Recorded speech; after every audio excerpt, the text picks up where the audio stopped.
두바이 최대 재벌가의 딸 사라 아라샴. 금으로 빛나는 저택과 개인 헬기, 수많은 명품에 둘러싸여 있었습니다. 누구나 부러워할 삶이었지만 그녀는 행복하지 않았습니다. 그러던 어느 날 우연히 한국 드라마 한 편을 보게 되었습니다. 그때는 몰랐습니다. 작은 화면 속에서 자신의 인생이 뒤집히게 될 줄은요. 정해진 결혼, 가족의 운명 앞에 마주한 낯선 나라, 낯선 사랑. 그녀는 과연 자신의 선택을 지킬 수 있었을까요? 믿을 수 없는 이야기, 지금 시작됩니다.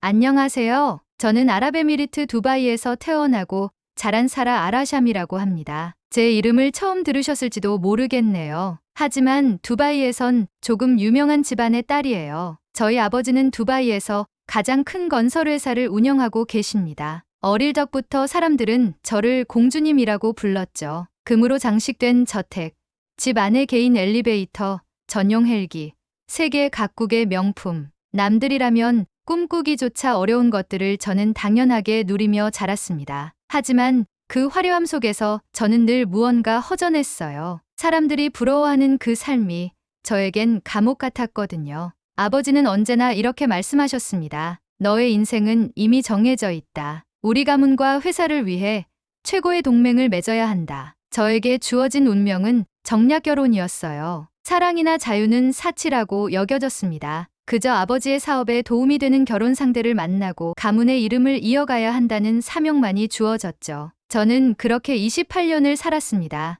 아무리 발버둥쳐도 벗어날 수 없는 운명 속에서 숨조차 막히는 나날이었어요. 창문 밖으로 보이는 두바이의 화려한 야경도, 집 안에 울려 퍼지는 클래식 음악도 아무것도 제 마음을 채워주지 못했죠. 지루함을 달래보려고 TV 리모컨을 이리저리 돌리던 중이었어요. 그런데 어느 순간 화면 속 한 장면에 시선이 멈췄습니다. 한 남자가 높은 빌딩 옥상 위에 서 있었고 그 뒤로 별이 쏟아질 듯한 밤하늘이 펼쳐져 있었어요. 그리고 그 남자의 눈빛이 어딘가 저와 닮아 보였어요. 그렇게 저는 처음으로 한국 드라마를 보게 되었습니다. 제목은 별에서 온 그대였어요. 처음엔 그냥 시간 때우기였어요. 그런데 이상하게도 화면을 끄지 못하겠더라고요. 한 회, 두 회, 그렇게 밤을 새워가며 시즌 전체를 다 봐버렸어요. 드라마 속 주인공들의 감정, 한국이라는 나라의 풍경, 문화, 사람들 모든 게 저를 사로잡았어요. 이상했어요. TV 화면 속 세상인데도 마치 제가 그곳에 있는 듯한 느낌이었죠. 그때부터였어요. 제 마음 한켠에 한국이라는 이름이 별빛처럼 스며들기 시작한 건요. 드라마를 다 보고 난 다음 날 저는 처음으로 한국이라는 단어를 검색해 봤어요. 서울, 한강, 남산타워, 광화문 인터넷 속 사진들이 눈앞에 펼쳐졌을 때 저는 이유 모를 설렘을 느꼈어요. 그곳은 화려하지만 따뜻해 보였어요. 번쩍이는 조명이 아닌 사람들의 웃음과 정이 빛나는 도시처럼 느껴졌습니다. 저도 모르게 혼잣말을 했어요. 나 저기 가보고 싶어. 하지만 곧 고개를 저었어요. 그건 저에겐 불가능한 꿈이었으니까요. 아버지가 절대 허락하지 않으실 테니까요. 그런데 며칠 후 믿을 수 없는 일이 일어났습니다. 아버지가 갑자기 저녁 식사 자리에서 이렇게 말씀하셨어요. 다음 주에 한국으로 출장을 간다. 그 말에 심장이 쿵 하고 내려앉았어요. 한국요? 저도 모르게 물어봤습니다. 아버지는 고개를 끄덕이셨죠. 그 순간 제 안에서 용기가 조금씩 피어올랐어요. 그래서 아버지께 말씀드렸습니다. 저도 함께 가면 안 될까요? 통역사로요. 아버지는 놀란 표정이었어요. 내가 아랍어와 한국어를 해? 라고 물으셨죠. 사실 저는 몰래 한국어를 배우고 있었어요. 드라마 대사를 따라하며 인터넷 강의를 보며 혼자서 단어장까지 만들며 공부했거든요. 물론 유창하지는 않았지만 기본적인 대화는 가능했어요. 아버지는 처음엔 믿지 않으셨습니다. 하지만 제 발음을 들어보시더니 고개를 끄덕이셨어요. 이번 한 번 기회를 주마. 그렇게 저는 처음으로 아버지의 허락을 받았습니다. 제 인생 처음으로 제 스스로 선택한 길이었어요. 한국행 비행기 표를 손에 쥐었을 때 저는 숨이 막힐 정도로 벅찼습니다. 마치 세상에 단 한 사람, 저만을 위한 하늘길이 열린 듯 했죠. 그때 저는 몰랐어요. 그 작은 선택이 제 인생 전체를 뒤집어 놓을 거라는 걸요. 그저 TV 속 별빛 같은 세상을 잠깐 보고 싶었을 뿐인데 그곳에서 제 운명의 별을 만나게 될 줄은 상상조차 못했어요. 서울에 도착한 날 밤, 저는 공항버스 창가에 앉아 도시의 불빛을 바라봤어요. 불빛들이 강물 위에 반짝이며 흘러가는 모습이 보였어요. 두바이의 인공적인 빛과는 다른 살아 숨쉬는 빛이었어요. 제 심장이 두근거렸어요. 이 도시 이곳에 내가 있어야 할 것 같아. 그렇게 저는 한국이라는 새로운 별 아래 첫 발을 내디뎠습니다. 그리고 그곳에서 저의 운명을 바꿔줄 한 남자를 만나게 될 줄은 그땐 정말 몰랐습니다. 서울이라는 도시는 낮보다 밤이 더 반짝이는 곳이었어요. 호텔방 창가에 기대어 유리창 너머로 빛나는 거리들을 바라보는데 이상하게도 마음 한켠이 따뜻해졌어요. 처음 오는 도시인데도 낯설지 않았어요. 마치 오래전에 잃어버린 고향을 다시 찾은 것처럼 설명할 수 없는 감정이 밀려왔어요. 저도 모르게 속삭였어요. 나 이곳에 꼭 다시 오고 싶어. 그런데 그 순간 문이 열리며 아버지의 비서가 들어왔어요. 내일 오전 아버님 일정 확인하시랍니다. 저는 급히 마음을 다잡고 준비해둔 노트를 꺼내 일정을 다시 정리했어요. 이번 출장은 중요한 계약을 위한 자리였고 저는 아버지를 보좌하는 통역사라는 역할로 동행했어요. 하지만 솔직히 말하면 제 마음속엔 계약보다 한국이라는 나라에 더 집중하고 싶었어요. 다음 날 아침 회의장에 들어서자마자 저는 압도당했어요. 높은 천장과 깔끔한 인테리어, 정돈된 공기, 그리고 정장을 입은 한국 사람들의 진지한 표정들. 두바이의 화려함과는 다른 담백하지만 단단한 느낌이었어요. 이곳의 사람들은 뭔가 다르다. 저도 모르게 속으로 그렇게 생각했죠. 아버지 옆자리에 앉아 회의 내내 집중했어요. 익숙하지 않은 용어와 빠른 대화 속도를 따라가려니 긴장됐지만 다행히 준비해온 자료들이 도움이 됐어요. 중간중간 아버지께서 제게 눈짓을 보내셨고 저는 작게 고개를 끄덕이며 더 집중했어요. 그렇게 회의가 끝나고 아버지는 만족스러운 표정으로 제 어깨를 두드리셨어요. 생각보다 괜찮구나. 그 한마디가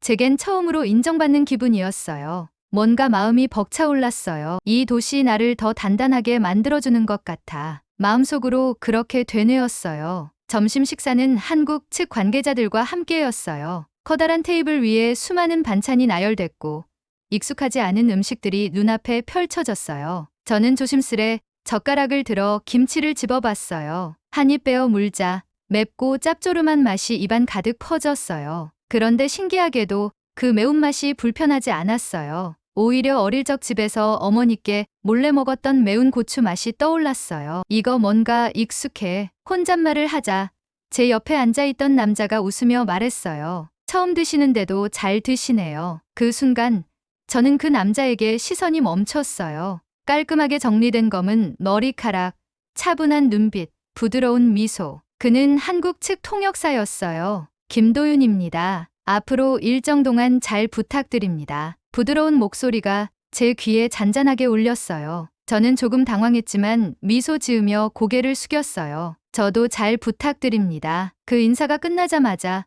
마음속 어딘가에서 작은 불씨가 피어오르는 걸 느꼈어요. 식사를 마친 후 도윤 씨는 저희 일행을 서울 시내로 안내했어요. 일정상 잠깐의 관광 시간이 있었거든요. 첫 번째로 도착한 곳은 광화문이었어요. 도윤 씨는 세종대왕 동상 앞에 저를 세우더니 설명을 시작했어요. 여기 보세요. 세종대왕은 백성을 위해 한글을 만든 왕이에요. 그의 설명을 들으며 저는 동상 아래 새겨진 글귀를 읽었어요. 그 순간 이유 없이 눈물이 맺혔어요. 우리나라엔 그런 왕이 없었는데. 혼잣말이 새어나왔고 도윤 씨가 제 얼굴을 바라보며 살짝 웃었어요. 이곳에 오길 잘하셨네요. 그 짧은 말에 왠지 모르게 마음이 편안해졌어요. 처음 느끼는 존경, 처음 느끼는 따뜻함이었어요. 그날 저녁 호텔방에 돌아와 침대에 누워 천장을 바라봤어요. 낮 동안의 모든 순간들이 파도처럼 밀려왔어요. 서울의 거리, 사람들, 그들의 미소와 친절함. 도윤 씨의 설명과 따뜻한 눈빛까지. 내가 이곳에 오길 정말 잘했어. 마음속에서 확신이 피어올랐어요. 그런데 동시에 두려움이 몰려왔어요. 이 며칠이 지나면 다시 두바이로 돌아가야 해. 돌아가면 다시 정해진 결혼, 다시 가족의 운명, 다시 숨막히는 일상. 그 생각에 심장이 조여왔어요. 하지만 여기서 멈추고 싶지 않아. 작은 목소리로 그렇게 다짐했어요. 그 다음 날부터 일정은 바빴어요. 회의와 계약서 검토, 공장 방문, 파트너십 행사. 하지만 틈틈이 도윤 씨와 대화할 기회가 있었어요. 그는 조용했지만 따뜻한 사람이었어요. 한국의 역사와 문화, 사람들의 생활을 이야기할 때면 눈빛이 반짝였어요. 저는 그 이야기에 빠져들었어요. 그와 대화를 나누면 마치 한국이라는 나라를 더 가까이 이해하게 되는 기분이었어요. 그리고 그가 말해준 이야기 속에서 저는 한국을 점점 사랑하게 되었어요. 이곳은 단순히 화려한 도시가 아니었어요. 사람들의 마음이, 전통이, 역사가 숨 쉬는 곳이었어요. 그 모든 게 제 마음을 사로잡았어요. 출장의 마지막 날, 도윤 씨는 저를 민속촌으로 데려갔어요. 오늘은 조금 특별한 걸 보여드릴게요. 그는 웃으며 말했어요. 그곳에선 전통 혼례 체험이 진행되고 있었어요. 신부가 시부모 앞에 절하고 시어머니가 대추와 밤을 던지는 패백 의식. 저는 그 장면을 보며 숨이 멎는 것 같았어요. 이건 진짜 가족이 되는 의식이에요. 도윤 씨의 설명에 마음속 깊은 곳이 따뜻해졌어요. 나도 저렇게 가족이 되고 싶어. 처음으로 그런 마음이 들었어요. 단순히 결혼이라는 제도나 계약이 아닌 진심으로 가족이 되고 싶다는 바람. 그리고 그 순간 제 안에 작은 꿈이 피어났어요. 나도 이 나라에서 저 의식을 하고 싶어. 그렇게 저는 한국이라는 별에 더 깊이 빠져들고 있었어요. 그리고 그 마음은 곧 저를 또 다른 선택의 길목으로 이끌게 되었어요. 출장 마지막 날의 밤, 호텔 방 창가에 앉아 서울의 야경을 바라보고 있었습니다. 불빛들이 강물 위에 흩어져 반짝였어요. 그렇게 아름다운 풍경인데도 마음속엔 묘한 불안감이 몰려왔습니다. 이제 돌아가야 해. 그 사실이 현실로 다가올수록 가슴이 답답해졌어요. 꿈만 같았던 나날들, 잠시나마 자유를 느낄 수 있었던 시간들이 끝나버린다는 생각에 눈가가 시려왔습니다. 그런데 그때 휴대전화가 울렸어요. 아버지의 이름이 화면에 떴습니다. 저는 잠시 망설이다가 전화를 받았어요. 사라, 다음 달로 결혼 날짜가 앞당겨졌다. 아버지의 단호한 목소리가 들렸습니다. 돌아오는 대로 준비에 들어간다. 그 한마디에 심장이 무너져 내렸습니다. 아버지, 아직 시간이 필요해요. 떨리는 목소리로 간청했지만 돌아온 대답은 냉정했어요. 이미 결정된 일이다. 더 이상 늦출 수 없다. 통화가 끝나자 휴대전화가 손에서 미끄러져 바닥에 떨어졌습니다. 저는 바닥에 주저앉아 두 손으로 얼굴을 감쌌습니다. 눈물이 멈추지 않았어요. 이렇게 끝나는 건가? 한국에서 느낀 모든 설렘과 행복이 한순간에 부서져 버린 기분이었어요. 그날 밤 저는 도윤 씨에게 전화를 걸었습니다. 목소리가 떨려서 처음엔 아무 말도 하지 못했어요. 잠시 침묵이 흐른 뒤 겨우 입을 열었어요. 저 돌아가야 해요. 도윤 씨는 잠시 말을 잃더니 부드럽게 물었어요. 무슨 일이에요?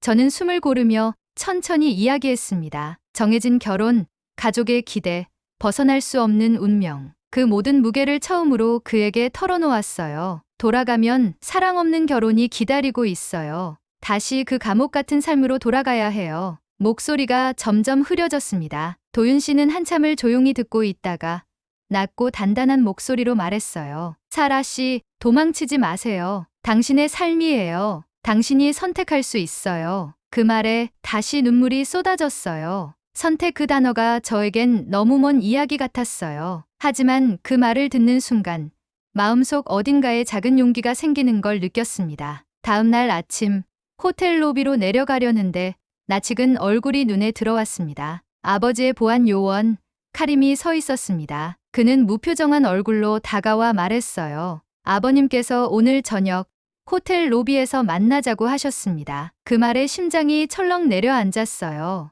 아버지가 벌써 오신 거야? 저는 숨을 고르며 고개를 끄덕였어요. 카림은 한 걸음 뒤로 물러서며 저를 지켜보고 있었습니다. 그 시선이 무언의 감시처럼 느껴졌어요. 이제 도망칠 곳도 숨을 곳도 없다는 절망감이 밀려왔습니다. 하지만 마음 한켠에서는 여전히 무언가를 붙잡고 싶었어요. 이대로 돌아갈 수는 없어. 그렇게 하루 종일 마음속 전쟁을 치르며 호텔 방 안을 서성였습니다. 저녁이 되어 로비로 내려가자 아버지가 앉아 계셨습니다. 그 곁엔 카림과 또 다른 경호원들이 있었습니다. 아버지는 저를 보자마자 차갑게 말했어요. 이제 돌아갈 준비를 해라. 한국은 잠깐의 여행일 뿐이었다. 저는 그 말을 듣는 순간 온몸이 얼어붙는 느낌이었어요. 아버지, 저는 여기 남고 싶어요. 용기를 내어 말했지만 아버지의 얼굴은 단호했습니다. 그런 허튼 꿈은 버려라. 돌아가서 내 자리로 돌아가야 한다. 저는 더는 말을 잇지 못하고 고개를 숙였습니다. 그때 도윤 씨가 로비로 들어오는 모습이 보였어요. 그는 저를 바라보며 다가왔고 아버지와 눈이 마주쳤습니다. 긴장된 공기가 흐르던 그 순간 도윤 씨가 낮고 침착한 목소리로 말했어요. 사라 씨, 당신의 선택을 존중합니다. 하지만 돌아가기 전에 제 말을 한 번만 들어주세요. 아버지는 도윤 씨를 매서운 눈빛으로 쏘아보았지만 저는 그 말을 듣자마자 눈물이 왈칵 쏟아졌습니다. 그날 밤 저는 도윤 씨와 한강변을 걸었습니다. 빗방울이 떨어지고 있었어요. 우산도 없이 걷는 저희를 바라보는 사람들이 있었지만 그 순간에는 아무것도 중요하지 않았습니다. 돌아가면 기다리는 건 정해진 결혼뿐이에요. 저는 속마음을 꺼냈습니다. 도윤 씨는 제 옆에서 조용히 걸으며 한참을 생각하다가 말했어요. 사라 씨, 당신은 지금까지 너무 많은 걸 짊어지고 살아왔어요. 하지만 이제는 당신 마음이 원하는 걸 선택하세요. 그 말에 가슴이 뭉클해졌어요.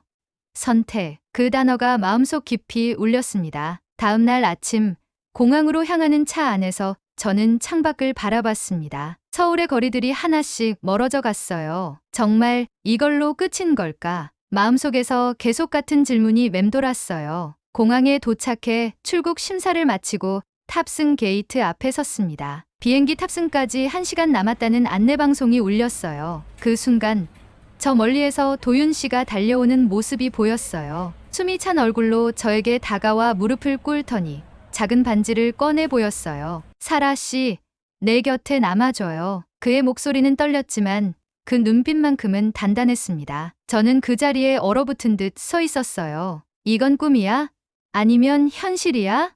눈물이 또다시 흘러내렸습니다. 그 순간 공항 스피커에서 마지막 탑승 안내가 흘러나왔어요. 저는 출국 게이트를 바라봤다가 다시 도윤 씨를 바라봤습니다. 마음속에서 두 개의 길이 보였어요. 하나는 가족과 운명의 길, 하나는 제 마음이 원하는 길. 그때였어요. 도윤 씨의 부모님이 다가오셨습니다. 긴장된 표정으로 저를 바라보시다가 조심스레 미소를 지으셨어요. 우리 아들이 당신을 정말 사랑합니다. 그 한마디에 눈물이 왈칵 쏟아졌습니다. 그 모습이 너무 따뜻해서, 너무 부러워서, 그리고 너무 간절해서 마음이 터질 것 같았어요. 이게 내가 그토록 동경하던 가족의 모습이야. 마음속 깊이 새겨졌어요. 두려움과 설렘, 후회와 희망이 뒤섞인 그 순간, 저는 처음으로 제 마음의 목소리를 들었습니다. 나 사랑을 선택할 거야. 그렇게 저는 제 인생을 향해 한 걸음을 내딛었습니다. 공항 한복판에서 저는 결국 도윤 씨의 손을 잡았습니다. 따뜻하고 단단한 그 손길이 제 모든 불안을 잠재우는 듯했어요. 공항 스피커에 울리는 마지막 탑승 안내, 주변 사람들의 시선, 아버지의 분노 섞인 전화까지 그 모든 소음이 멀어져가는 느낌이었어요. 그 순간 제 마음은 단 한 가지 대답을 했습니다. 저는 제 인생을 선택하겠습니다. 도윤 씨의 손을 꼭 잡고 저는 공항을 나왔습니다. 하늘은 흐리고 빗방울이 흩날리고 있었지만 제 마음은 처음으로 맑았습니다. 마치 긴 어둠을 지나 햇살이 스며드는 기분이었어요. 도윤 씨는 제 옆에서 조용히 걸으며 한마디 했습니다. 잘했어요, 사라 씨. 그 짧은 말이 제게는 그 어떤 축복보다도 큰 위로로 다가왔습니다. 하지만 현실은 쉽지 않았습니다. 아버지는 분노하셨고 모든 연락을 끊으셨습니다. 집안 사람들은 저를 배신자라 불렀습니다. 친구들은 놀라워했고 어떤 이들은 조용히 거리를 두었습니다. 두바이로 돌아가라는 요구, 가문을 버린 딸이라는 비난, 수많은 시선이 제게 쏟아졌습니다. 하지만 이상하게도 무섭지 않았어요. 이게 내가 원한 자유야. 저는 조용히 마음속으로 되뇌었습니다. 도윤 씨의 가족은 저를 따뜻하게 맞아주셨습니다. 첫날 도윤 씨의 어머니께서 조심스레 제 손을 잡으시며 말하셨습니다. 낯선 땅에 와줘서 고맙구나. 우리 딸처럼 생각할게. 그 말씀에 눈물이 왈칵 쏟아졌습니다. 저는 이방인이 아니었어요. 누군가의 가족, 누군가의 딸, 누군가의 사랑받는 사람이 될 수 있다는 사실이 믿기지 않았습니다. 결혼식 준비는 조용히 그러나 정성스럽게 진행되었습니다. 저는 한복을 입고 전통 혼례식을 올리기로 했어요. 처음 한복을 입은 날 거울 속 제 모습에 잠시 말을 잃었습니다. 화려한 장식도 금빛 드레스도 아니었지만 제 인생에서 가장 아름다운 모습 같았어요. 나 진짜 신부가 되었구나. 마음속에서 작은 웃음이 번졌습니다. 도윤 씨는 곁에서 따뜻한 눈빛으로 저를 바라보았습니다. 사라 씨, 정말 아름다워요. 그 한마디에 저는 눈을 감고 깊게 숨을 들이마셨습니다. 이 순간 절대 잊지 않을 거야. 그렇게 혼례식 날이 다가왔습니다. 혼례식은 서울 외곽의 작은 한옥에서 진행됐습니다. 도윤 씨의 가족, 친구들, 그리고 저를 응원해주는 몇몇 사람들이 함께 해주셨습니다. 저는 떨리는 마음으로 혼례복을 입고 패백상 앞에 섰습니다. 도윤 씨의 부모님 앞에 무릎을 꿇고 정성스럽게 절을 올렸습니다. 그 순간 아버지의 부재가 마음 한켠에 스쳤습니다. 아버지도 이 자리에 계셨다면 좋았을 텐데. 하지만 바로 그때였습니다. 누군가의 발소리가 들렸고 고개를 들자 아버지가 서 계셨습니다. 양복 차림의 아버지는 무표정한 얼굴로 저를 바라보다가 천천히 다가오셨습니다. 주변이 숨죽인 듯 조용해졌습니다. 아버지는 잠시 저를 바라보시더니 낮은 목소리로 말씀하셨습니다. 살아 행복하길 바란다. 그 한마디에 눈물이 멈추지 않았습니다. 아버지는 제 손에 작은 상자를 쥐어주셨습니다. 이건 내 어머니가 너에게 주려던 거다. 상자를 열어보니 어머니의 유품이었던 작은 목걸이가 들어있었습니다. 저는 그 자리에서 목걸이를 목에 걸고 다시 한번 절을 올렸습니다. 아버지는 조용히 고개를 끄덕이시며 뒤돌아 나가셨습니다. 그 뒷모습이 왠지 모르게 눈부셨습니다. 저는 도윤 씨의 어깨에 살짝 기대며 말했습니다. 이 집 우리의 다리가 되어주는 것 같아요. 도윤 씨는 웃으며 제 손을 잡았습니다. 그래요, 사라 씨. 우리는 다르지만 다름이 벽이 아니라 다리가 될 수 있어요. 그 말에 마음이 따뜻해졌습니다. 저는 창밖을 바라보며 다시 한번 다짐했습니다. 진정한 행복은 다름을 인정할 때 찾아오는 거야. 그리고 사랑은 모든 벽을 넘어선다. 그렇게 저는 제 인생의 가장 빛나는 별을 만났습니다. 여러분, 사연 어떠셨나요? 자랑스러운 대한민국입니다. 오늘 이야기가 마음에 와닿으셨다면 구독과 좋아요를 부탁드립니다. 더욱더 다양한 콘텐츠를 준비해 나가겠습니다. 시청해주셔서 감사합니다.